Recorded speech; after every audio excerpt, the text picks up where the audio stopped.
Hello everyone, প্রাইডিক্স নিউজের নতুন আরেকটি ভিডিওতে আপনাদেরকে স্বাগতম। সকাল থেকেই ঢাকার আকাশ মেঘাচ্ছন্ন।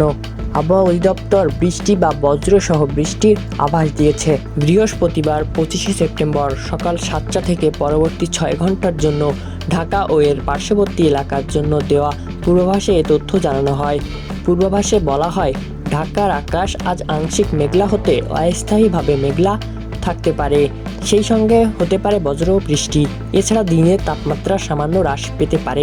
এ সময় দক্ষিণ বা দক্ষিণ পূর্ব দিক থেকে ঘন্টায় 10 থেকে 15 কিলোমিটার বেগে বাতাস প্রবাহিত হতে পারে। গতকালকে সর্বনিম্ন তাপমাত্রা ছিল 26.8 ডিগ্রি সেলসিয়াস। এ সময় বাতাসের আর্দ্রতার পরিমাণ ছিল 98%। গতকালের সর্বোচ্চ তাপমাত্রা ছিল 34.3 ডিগ্রি সেলসিয়াস। এদিকে সবশেষ সারা দেশের জন্য দেওয়া 120 ঘন্টার পূর্বাভাসে বলা হয়েছে, আজ খুলনা, বরিশাল, চট্টগ্রাম ও সিলেট বিভাগের কিছু কিছু জায়গায় এবং রংপুর, রাজশাহী, ময়মনসিংহ ও ঢাকা বিভাগের 2-1 জায়গায় অস্থায়ীভাবে দমকা হাওয়াসহ হালকা থেকে মাঝারি ধরনের বৃষ্টি বা বজ্র বৃষ্টি হতে পারে।